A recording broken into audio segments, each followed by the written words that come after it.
करके शिवलिंग को बनाने के लिए मिट्टी कहाँ की होना चाहिए, किस जगह पर बनाना चाहिए, मिट्टी में कैसा जल मिलाना चाहिए। जब शिवलिंग का निर्माण करें, शंकर के शिवलिंग को जब बनाए तो सबसे पहले कैसे बनाए, उस तक का विधान शिव महापुराण में और लिंग पुराण में कहा गया। महाराज कहा क्यारे की मिट्टी हो, क्यारा मतलब समझिएगा जिस मिट्टी पर कोई गंदगी ना करी गई हो, ऐसी जगह का कोई भाग मिट्टी का लाया जाए जहां कोई गंदगी ना करे। शिव महापुराण की कथा कहती है। देखो पिछले वर्ष के लॉकडाउन से लेकर अभी तक की जो कथाएं आप लोग सुने हैं, उसमें शिवलिंग मट्टी का किस तरह से बनाया जाए और कैसी मट्टी हो और उसमें पानी कैसा मिलाया जाए, कैसा शिवलिंग तैयार करा जाए, उसका विधान वर्णन नहीं कर पाए, परंतु आज कथा निकली है तो उसको सुन लो। क्यारे की मिट्टी, क्यारे की मिट्टी मतलब जिस मिट्टी पर कोई गंदगी ना करी गई हो, ऐसी जगह की मिट्टी को लेकर जाए और मिट्टी को लाने के बाद थोड़ा पानी का सिंचन कर दें, अर्थात घर में लाए तो उससे पहले मिट्टी को पवित्र करें। अपने घर में गंगा जल रखा हो, यमुना जल रखा हो, सरयू जी का जल रखा हो, उससे मिट्टी का सिंचन कर दें। मान लो अगर ये जल नहीं भी है तो जल के अंदर थोड़ा सा इत्र डालकर मिट्टी का सिंचन करें। अगर इत्र भी नहीं है तो जल के अंदर थोड़ा सा दूध डालकर मिट्टी का सिंचन करें।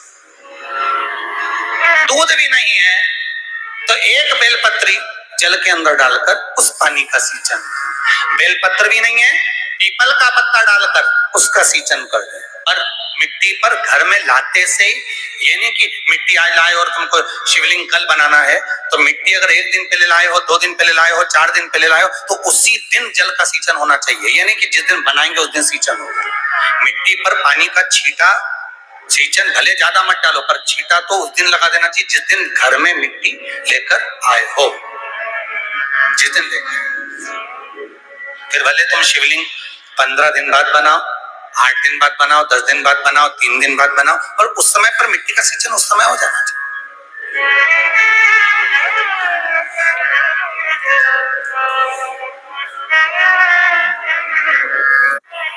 फिर कहा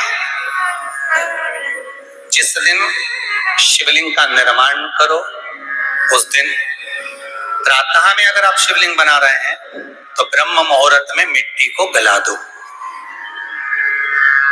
किस पानी से गलाना है उसका भी प्रमाण, उसका भी शास्त्र वर्णन करा। किस जल से गलाया जाए, शिव महापुराण की कथा कहती है अगर आपको आज शिवलिंग का निर्माण करना है, शाम को आप शिवलिंग का निर्माण कर रहे हो, तो अपने पानी का जो मटका होता है, हंडा होता है, रसोई घर में जहां पानी भर कर रखते हो, उसके नजदीक में एक कलश जिसमें अलग से ताजा जल भरा जाए और उस पर प्लेट ढकी हो और उस पर एक चावल का दाना रखा हो, उस जल को लेकर आओ। थोड़ी देर रखा रहे, आधा घंटा, 2 घंटा, 3 घंटा, 15 मिनट, 20 मिनट, पर वो पानी वहां रखा होना चाहिए। रसोई घर में अन्नपूर्णा का निवास होता है, परिंदे के पास पितरों का निवास होता है। अन्नपूर्णा, पित्र सब रसोई घर के भीतर विराजमान होते हैं। शास्त्र कहता है 33 कोटि देवता एक समय के लिए, एक क्षण के लिए हमारे रसोई घर में प्रवेश करते हैं। इसलिए रसोई घर को तुम पूरे घर को स्वच्छ रखो ना रखो, पूरे घर को तुम साफ रखो ना रखो, पर रसोई घर एकदम क्लीन होना चाहिए, साफ होना चाहिए, स्वच्छ होना चाहिए। आज के जमाने में तो फिर गया, और पहले जब मिट्टी के चूल्हे होते थे, जब चूल्हा बंद होता था तो उसको गीला कर कर गोबर को या पानी में उसको कपड़े को गीला कर कर पूरे चौके को, रसोई घर को पोंछा जाता था। मिट्टी का होता था वो, तो भी उसको पोता लगाते थे, पोंछते।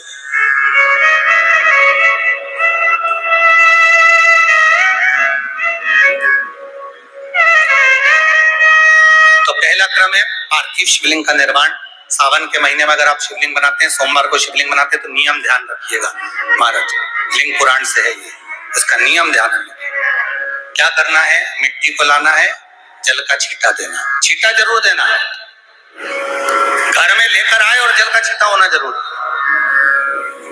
2 दिन तक, 3 दिन तक मिट्टी रखी हुई है, और उसके बाद अगर आपने पानी का छींटा नहीं दिया है और आपने डायरेक्ट मिट्टी को गला दिया और उसके बाद बनाया तो उसका कोई प्रमाण नहीं। जल का छींटा अवश्य, फिर उसको रख दें।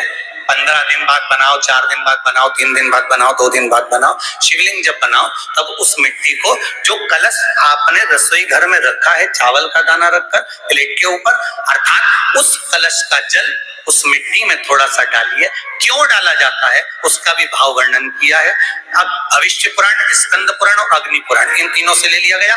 वर्णन किया गया जब उस कलश का जल हम डालते हैं तो उस कलश में पितरों का भाव आ जाता है, अन्नपूर्णा का भाव आ जाता है, घर में लक्ष्मी का भाव आ जाता है, संपदा का भाव आ जाता है।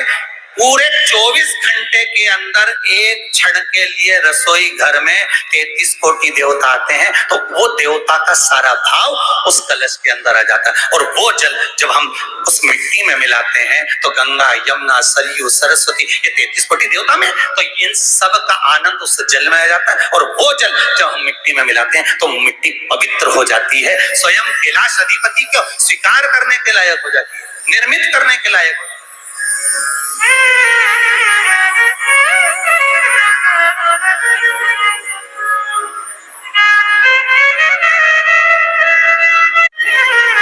शिवलिंग का निर्माण। अब शिवलिंग का निर्माण कैसे करना? मिट्टी में गला दिया पानी में। सबसे पहले शिवलिंग बनाने से पहले पात्र जो होता है उसके नीचे बेलपत्र रखी जाती है। क्या रखना है? एक बेलपत्र। शंकर को झेलने के लिए कोई साधारण नहीं है पात्र जिसपे झेला जाए। स्वयं गंगा शिव की जटा में, और आप शंकर के शिवलिंग का निर्माण कर रहे हो, कोई साधारण नहीं हो सकता। स्वयं आप विदेश्वर संहिता के अंतर्गत पढ़े कि ब्रह्मा और विष्णु, ब्रह्मा ऊपर जा रहे हैं, भगवान विष्णु नीचे जा रहे हैं, तो पता नहीं कर पा रहे कि यहाँ चरण कहां पर और शीश कहां पर है, उसको जान ही नहीं पा रहे।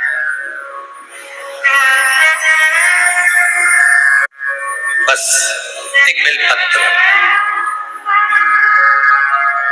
साधारण भाव में बेलपत्र भी सीधा भाव, और इस बेलपत्र की जो डंडी है वो उत्तर दिशा में रखना है थाली के अंतर्गत। जब आप शिवलिंग का निर्माण करें उत्तर, इसके ऊपर जो गलाई हुई मिट्टी है वो डाल दीजिए, और डालने के बाद सबसे पहले शिवलिंग का स्वरूप बनाना है। सबसे पहले नीचे की जलाधारी नहीं बनाना।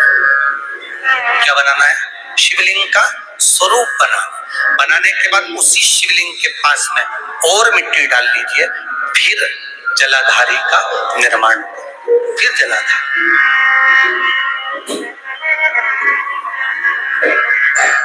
शिवलिंग जलाधारी निर्मित हो गई। परिवार शिवलिंग में रहता है, आपको पहले भी कहा। भगवान भूत अधिपति भूतेश्वर भगवान शिव का संपूर्ण परिवार शिवलिंग में, पहले भी कथा में कहा, आज फिर आपको वर्णन कर देते हैं। जैसे ये जलाधारी है गोल, ये चरण है, ये शिवलिंग है। ये जो गोल भाग है जहां पर भगवान शंकर का शिवलिंग रखा है, ये पार्वती जी का हस्त कमल है। जहां से पानी नीचे गिर रहा है, इसके राइट भाग में श्री गणेश जी का स्थान, लेफ्ट भाग में श्री कार्तिकेय जी का स्थान। बीच में जो एक मोटी सी लाइन होती है जलाधारी में, वो पार्वती जी के सुंदर पुत्री अशोक सुंदरी का स्थान है। उसके ऊपर से जो जल बूंद बूंद नीचे गिरता है, ये जो पानी बूंद बूंद नीचे गिरता है, या आप कलश से जल चढ़ाते हो या आप श्रृंगी से जल चढ़ाते हो, तो ये जो पानी गिर रहा है, ये शंकर भगवान की 5 पुत्रियां, जया, विषहरा, शामरी बारी, दोतली और देव, ये शंकर जी की 5 पुत्री।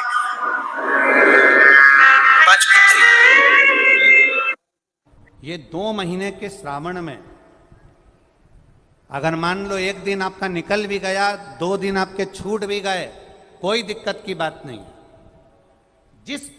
जो पेड़ तुम्हारे यहां लगा हो, जो पौधा तुम्हारे यहां लगा हो, जो वृक्ष तुम्हारे यहां लगा हो, जो क्यारा तुम्हारे यहां हो, कुंडी तुम्हारे यहां हो, उसी की मिट्टी को, उसी के पेड़ के नीचे, उसी पौधे के नीचे, उस मिट्टी को थोड़ा सा हाथ से उसको उठाकर एक लिंग की आकृति बना लें। उसमें जलाधारी बनाने की जरूरत नहीं, केवल लिंग की आकृति बनाकर उसी की पूजन वहीं कर कर पानी चढ़ाकर 15 से 20 मिनट बाद अपना काम करने के बाद उसी को उसी मिट्टी में विसर्जन कर दें अपनी कामना कर कर।